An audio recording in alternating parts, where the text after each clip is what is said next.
Now let's go behind the rock screen. You're welcome to come on in. We'll bring out the moonshine and start telling lies and calling up the women. But no talk about racing. Come on. Hey everybody, Josh here with the Dirt Court Jester Podcast, and I got my man Jacob Hord of goat farming fame, driveway meet fame, Attica Raceway Park fame, and the Ohio Dirt Podcast. You are a busy man, Mr. Hord. Thanks for coming on with me. I try to be busy. To be bored is not good, so I like to stay moving, like to keep myself going. Very, very valid point. So I'm going to just start with the simplest of questions. What got you into racing? I've been going to races for almost 30 years. So my dad raced motorcycles back when I was a kid. So I started going to Mid-Ohio when I was about 6 months old. So he raced dirt bikes, did like the motocross, and then he determined that he was crashing too much and it was hurting him enough that he wanted to switch to like the super bikes, or not super bikes, but road racing. So he switched to that so he would crash less often. Turns out he was pretty good at it. Won quite a few races, 4 national championships, I think. Nice. But yeah, I would spend a few weekends a year out at Mid-Ohio watching him race, and then we'd watch the AMA Superbikes race, usually a weekend or two after he was done racing. And that was when AMA was in their heyday. You had guys like Nicky Hayden, Tommy Hayden, the Boston brothers, Matt Mladen, Aaron Yates. I mean, it was good racing, and I feel like we were always watching NASCAR on Sundays or IndyCar or whatever we could watch on Sundays. And I mean, so I was just kind of rooted in it. My grandpa would take me to Attica, I think, once a year, probably on fan appreciation night or something, so he didn't have to pay as much to get me in. So I knew what Attica was. I knew kind of what they did. But there in about 2014, 2016, I decided I wanted to go to more races. Like, I knew I loved racing, and I hadn't done anything with racing in a long time. I was busy in high school, being with friends and sports and playing dress up in the musicals. And so after high school and early in the college, I was like, I just want to go to races. And I made a list of races that I wanted to go to in 2016, and it was a plethora of NASCAR races, IndyCar, and just kind of stuff in the area. But I had the Brad Doty Classic on that schedule because I knew it was World of Outlaw race. I knew that the World of Outlaws were the best, but I had no idea what I was getting myself into. And it turns out Attica sent a schedule in with the local newspaper one day. So my mom's like, here, take this. So I had their schedule with me, and I don't know, there was some random Friday or Saturday night that I didn't have any plans. Like, all my friends were at college. I had moved back home, and so I had nothing to do. And it was probably the Spring Nationals All-Star race. I went to Attica just on a whim, and I've probably only missed less than 5 races there since. Man, that's crazy. So the Brad Doty Classic was at Attica that year then? Yes, I think that was the first year they brought it back there.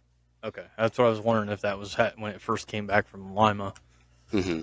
And so did you go to the Brad Doty then? Yes. Okay. I believe, I went there. Was it Larson? I don't remember. I feel like it was Larson that won, but I can't remember. That was almost 10 years ago. You mentioned Larson, because I got to tell you, and I'll talk about this on the episode, is I didn't realize until now, and I've been going, I bet I was 7 or 8 when I first went to the dirt track and saw mini sprints and bombers, and I didn't realize guys had qualifying wings. And if you caught the latest dirt tracker, Justin Fiedler talks about that. See, I I guess I just never paid enough attention. I never Right. knew this, but so that was interesting to get off on a sidetrack there. But yeah, I don't know. There's a good chance if Kyle Larson was there, he won. Probably. But yeah, like I said, I really haven't missed a race at Attica since. And there, kind of later around Speed Week there in 2016, I went to Waynesfield and I went to Eldora for the first time. I was just blown away by everything, and I ended up going to Wayne County and then the Kings Royal. I brought my dad and my best friend with me to the Kings Royal, and that was their first ever sprint car race. It was that 2016 Kings Royal. And, my dad was like, this is nuts. Like, Yeah. Coming from the guy who raced motorcycles forever, he's like, there is nothing like a 410 sprint car. Oh, that couldn't be farther from the truth. Right. So they are so awesome. So it was, and then it's just gotten bigger and bigger each year since. Yeah, really in a good spot right now. And so you just continued to go and expand. I know you went to Fairbury last year. Mm-hmm. Okay. I went twice. So you continue to expand on tracks. You try to get to different tracks, and now apparently you're a late model fan and not a sprint car fan. I've been hearing. I like them both, but man, you go to the Prairie Dirt Classic. Heck, you go to any late model show at Fairbury. And listen, I went to the Dream last year for the first time. Mm-hmm. And I'm telling you, like, I'm sure the World 100 is great, but I know from going to the Kings Royal year after year after year what to expect there. Like, I enjoy the Kings Royal. It's our week where our group gets together and we have a blast. Mm-hmm. But I also know on that Saturday, like, I need to bring a cooler in with some stuff in it because I'm going to be standing in line for a long time if I don't. Right. And I assume the World 100 is the same way. Like, just look at the camping for World 100 right now. It's already, like, there's some spots left in Northside and, like, limited after row 14 in the Village, and that's it. Mm-hmm. And it's February. Yeah. I mean, we're 7 months out from it? Right. They're darn near sold out. I mean, that's how big of a deal the World 100 is. Yeah, but I went to the Dream last year. I was like, I'm going to I need to get to this. And I went for that Saturday, and I'm telling you what, man, it was a good time. Mm-hmm. And it felt like a big race, but it wasn't, nothing was ridiculous. You know how it gets, Kings Royal or World 100, where, like, you're standing in line for anything and everything, and it's hard to get through some of the areas where people are just packed in. Mm-hmm. And the Dream wasn't like that. Like, I could get around, I could go to the concessions, I could go to the bathroom. But it still had a big race field. There were still a lot of folks there. And the racing was good. I mean, right. If I remember right, Jonathan Davenport won. But, probably. Which, nothing wrong with that, but usually when he wins, he's gone. Right. So, no, I in joking, like, I don't, anything on dirt that's racing, I'll go check it out. Right. For that matter, anything that's racing anywhere, whether it's paper or dirt, I don't. It's man, yeah. Going to Fairbury, it was just kind of, it was almost like a religious experience. You go to. I went there in May for the Lucas race, and I watched Devin Moran like beat down the wall just in his qualifying lap, and that made me feel things inside I haven't felt in a while, and. I'm like, well, I mean, I got to go back for the Prairie Classic. Yeah. So I got there for that and watching Bobby Pierce go from 19th to 4th and then him spin out and then go do it all again, or 23rd to 4th and then spin out and then go 19th to the win. Right. And the only big race that's ever eluded him. Yeah. With the last lap pass. I mean, that was, I don't know. I posted a tweet about it because every time I come across that video, I have the video of Bobby passing him on the last lap, and every time I have to watch it. And I posted it on Twitter a week or so ago, and Michael Rigsby responded. He's like, I wept, and it's like, I know you're joking, but like you might we probably cried. Like I don't know, like it's hard not to be romantic about that stuff. There's nothing better than, I mean, especially in that example that you're giving, like fighting from the back and getting up there and then spinning out and having to do it all over again. That's wild, especially for that race. I mean, it's not just a regular Saturday night, right? Right. I mean, what you said, like, what I'm really, I want to experience, and he's had a rough start. Thankfully, it's only the first week of the season, but Sheldon's had a rough start to 2025. Mm-hmm. I want to be at the King's Royal, and I want to be there when he wins. Oh gosh, there's not going to be anything left of that place. That's what I'm saying. It's like, somewhat similar to what you're saying there, but man, you could get good stories in dirt racing from the guys coming from the back, the big hitters that come from the back, or even every once in a while a guy that you don't think's got a shot pulls it off. I mean, right. I mean, like Nick Hoffman in that race. I mean, he hasn't won a huge late model race before, and he led most of that race. Yeah. He just, came half a lap short. Yeah, it's there's so much, and I've said this before, and I'll say it till I'm blue in the face. Like when it comes to dirt racing, it's an experience that you don't. My brother and I were at the Blue Jackets game Saturday night, and we were talking about like, what is your favorite type of sporting event? And I'm like, man, hockey's great. You know it. Like, there's, if you haven't been to a live NHL game, if you have not been to an NHL game in person, you have to go. When you do, you're gonna be like, this is wild. Mm-hmm. But there's other things. I like going to the baseball game. I like having a hot dog and a beer, and like my brother said, the crack of the bat and the crowd. And there's something about dirt racing, like, and that's really kind of what I kept falling back on. You can say a lot about all these other sports. College football, going to the tailgate. My brother's a big Notre Dame fan. He took me to the Notre Dame game. What an awesome campus. What a great stadium. I mean, that was a blast. Dirt racing, like, I can go rub elbows literally with Kyle Larson or Donnie Schatz or Brad Sweet.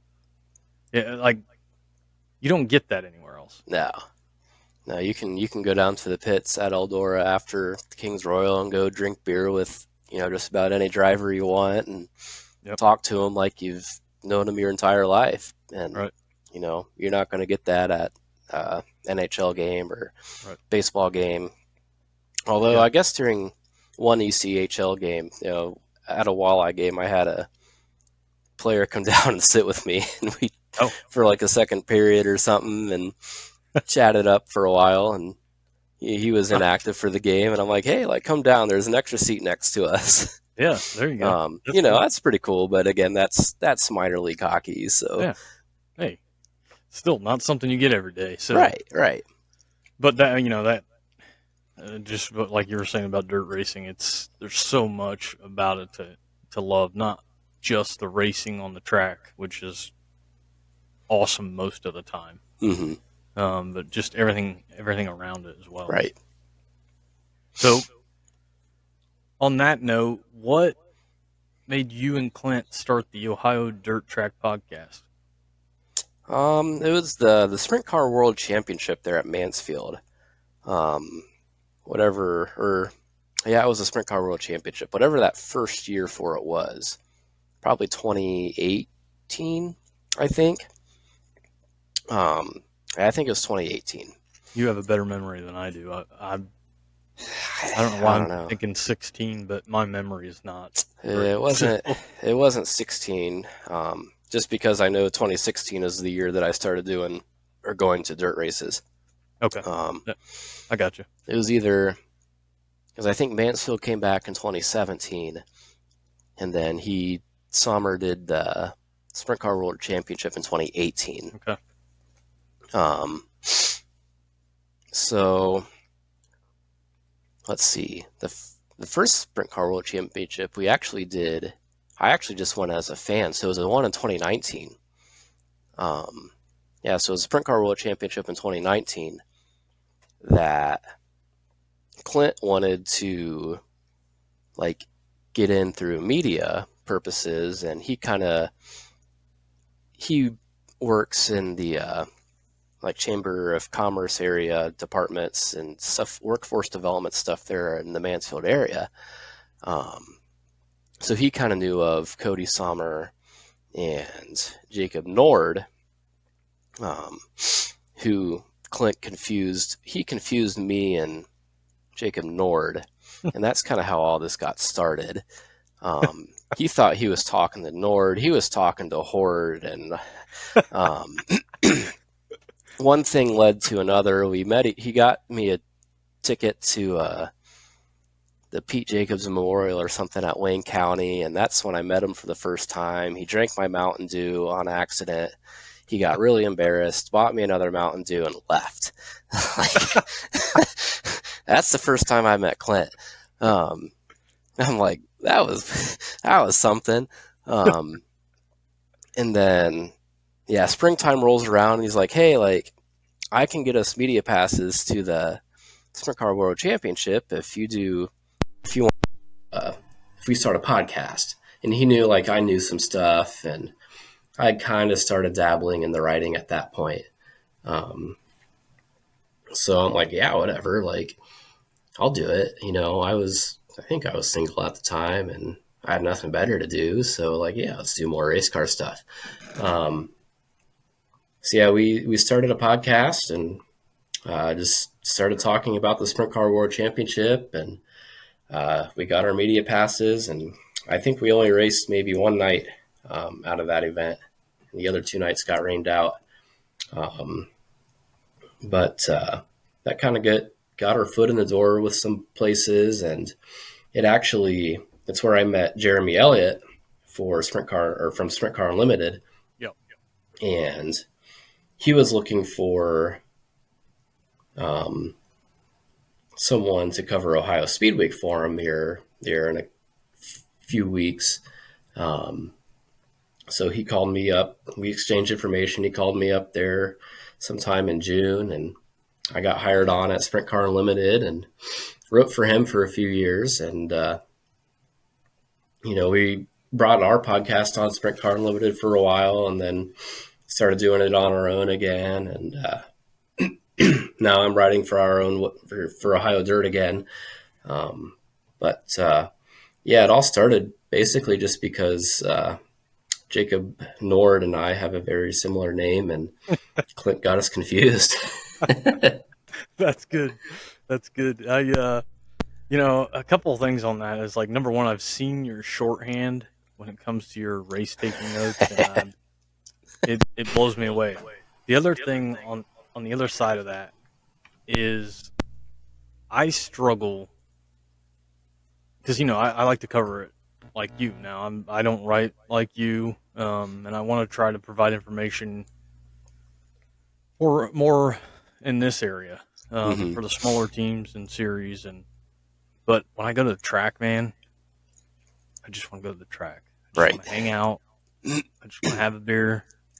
I just want to watch some good racing. So, that's kind of I struggle with that myself. Trying to find a happy medium there, I guess. In that. It's definitely a balance. Like the King's Royal. I don't cover the King's Royal.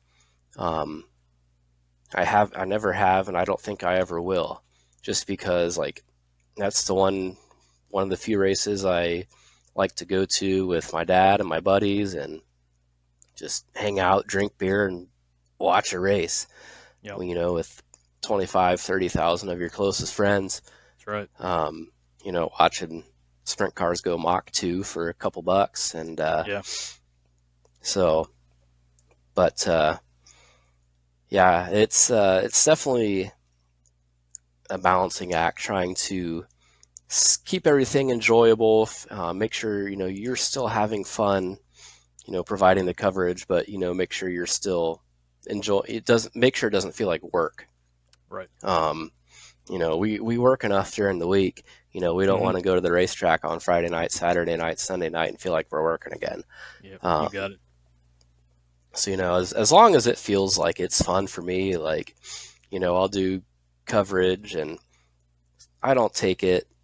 I mean, obviously, I'll take the Attica stuff pretty seriously, but if I'm doing coverage on my own, like there's going to be some sass, there's going to be some backhanded remarks, and but you just got to have fun with it, and that's the main thing. Like as long as it stays fun, then I'll keep doing it. Right.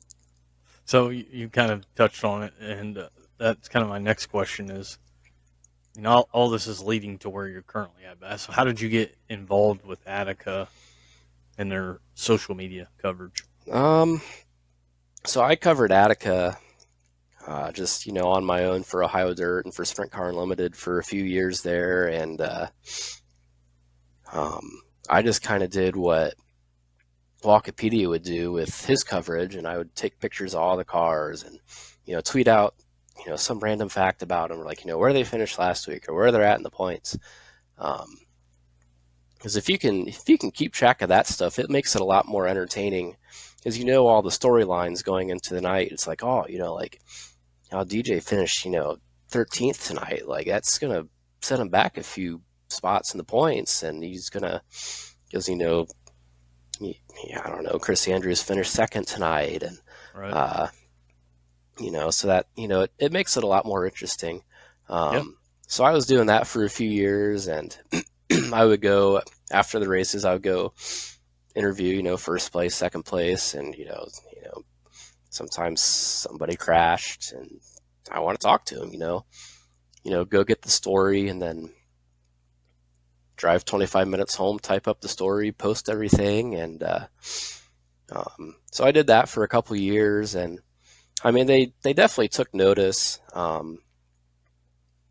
when they found out that their social media person, Kylie Capodice, may not be coming back, the former director, Andrew Morpher, came up to me one night at Attica, and he's like, hey, like, we might be doing or we might have an opening on social media, and was wondering if you wanted to, or if you'd be interested. And I'm like, well, this is kind of like what I've been trying to do for a while.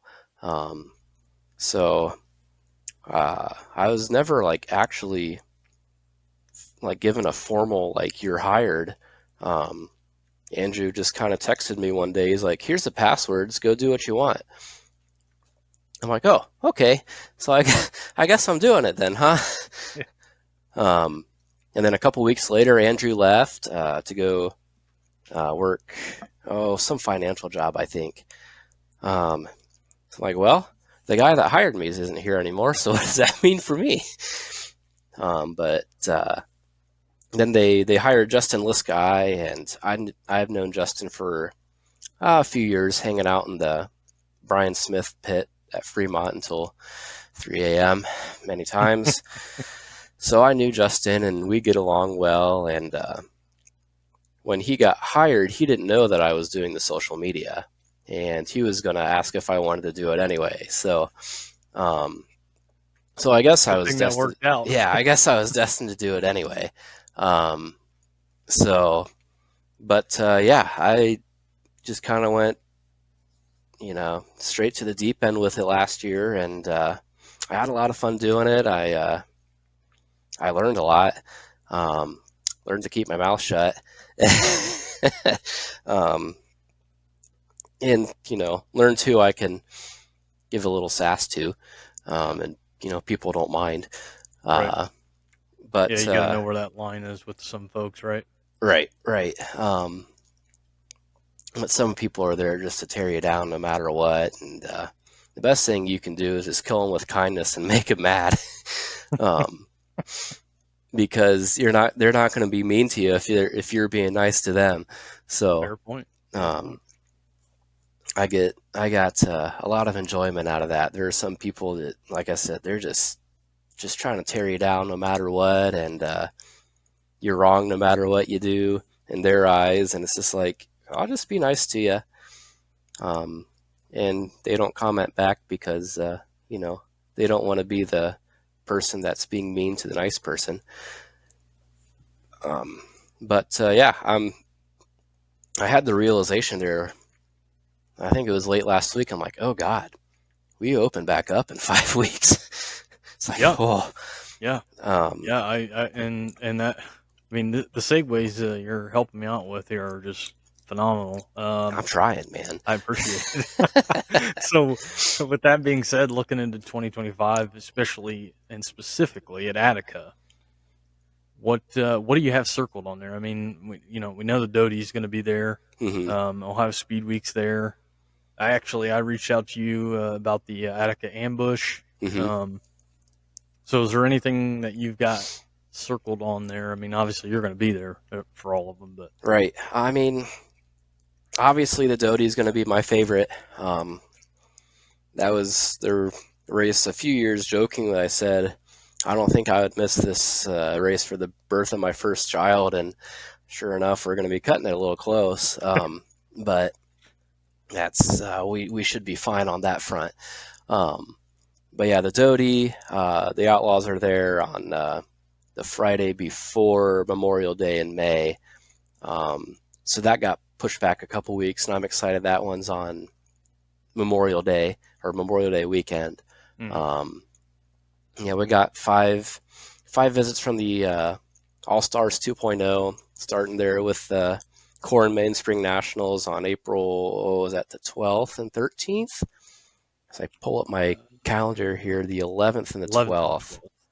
And then, yeah, we have Speed Week kicking off on the 13th, I think. 13th or the 6th of June. Like, I should know this stuff. It is the 13th. Okay, so I was right. My first guess. So the 13th. And then, yeah, they're at the end of August, that Labor Day weekend, we have the ambush. They're on the 29th and 30th. So obviously, like, those are our biggest sprint car races. But Sure. I mean, in between all that, you got AFCS. Right. We have 8 AFCS races between that, both for the 410s and 305s. We have 2 of the, what's the acronym? The Valvoline American Late Model Ironmans. I call it the Vitamin Series because almost all those letters are there. But yeah, with Chris Tilley and his crew, that was a really good show last year. We have 2 of those this year, and I'm really excited for both of those. I like seeing these bigger late model shows coming back to Attica because our late model guys put on a really good show. We may not get a lot of late models, and late models might draw the ire of a lot of the fans there, but man, watching Rusty and Kyle and Ryan Markham and Mike Boers, JR Gentry, all those guys just go as hard as they can. It's great racing. Some of the best racing you'll see all night.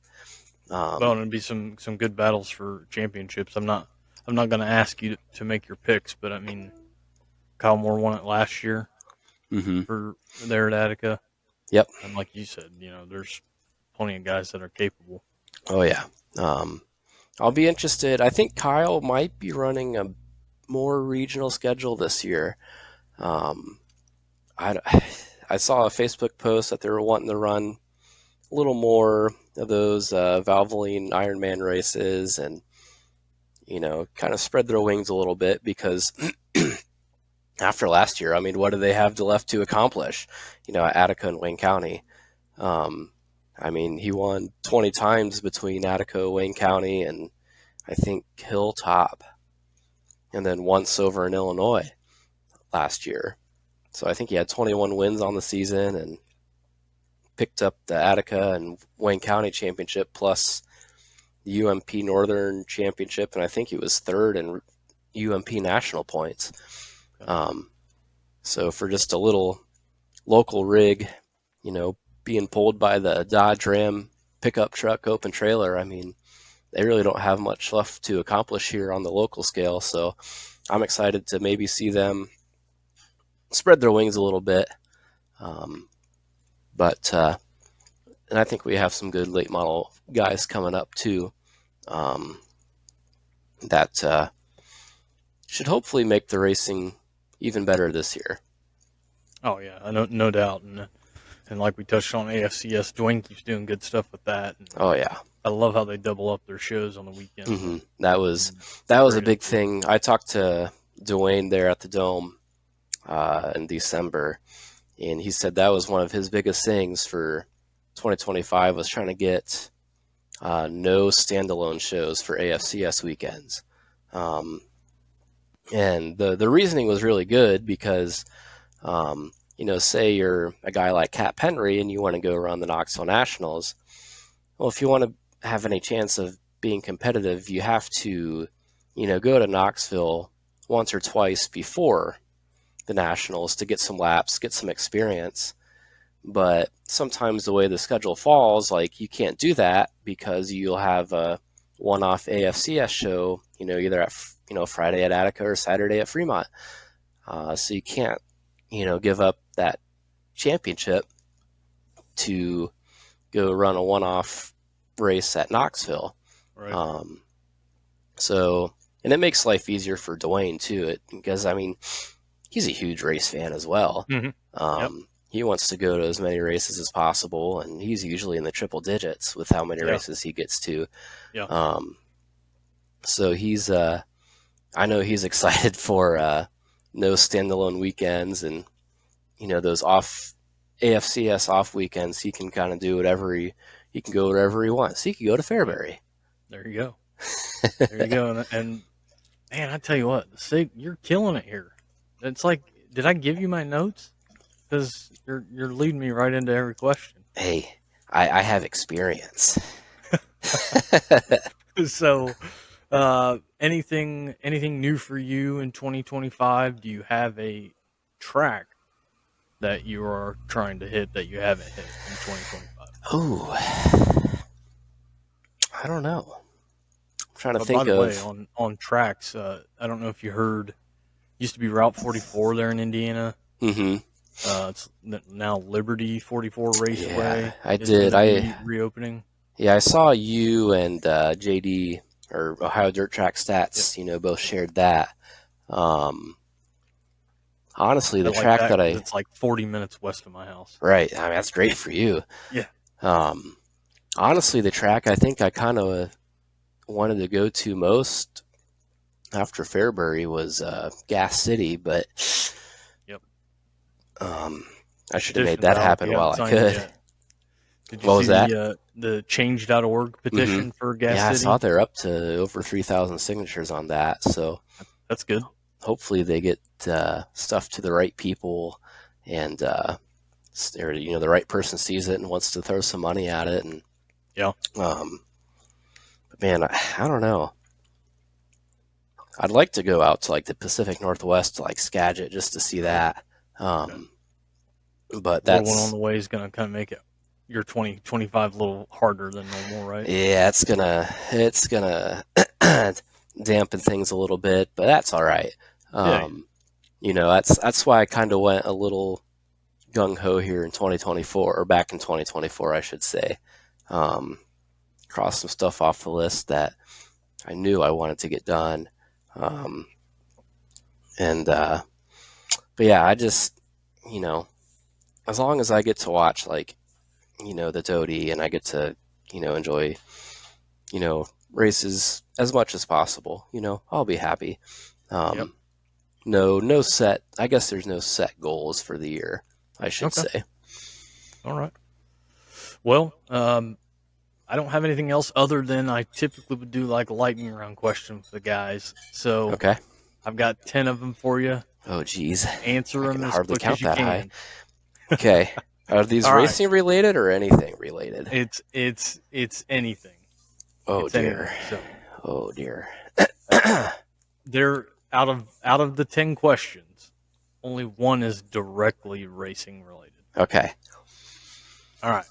First question. Celebrity crush growing up. Celebrity crush growing up. Probably Margot Robbie. Favorite cartoon? Cartoon would have been probably SpongeBob. Do you have a favorite pro wrestler? Back in the day, it was Batista. Somewhere between Batista and John Cena. All right. Is there a favorite song? A song that you always Love to hear. Where the Streets Have No Name by U2. Oh, all right. One location saved on your phone maps. Ooh, a plethora of racetracks. Probably Atomic Speedway because my GPS never takes me to the right place. Oh, all right. Well, for whatever reason. That's a good thing to have it saved then. There's no service around that place. Yeah. Mountains or ocean? Mountains. Something only a few people know about you. I was in, let's see, I was in the show choir in high school for 3 years. All right. I had to try out. Yeah. That stuff I can remember. It's been a long time since I've been in high school, but I can remember that stuff. And I had a buddy that was in it, and yeah, you had to try out. It wasn't just you didn't just get a spot. Right. I mean, I was singing and dancing.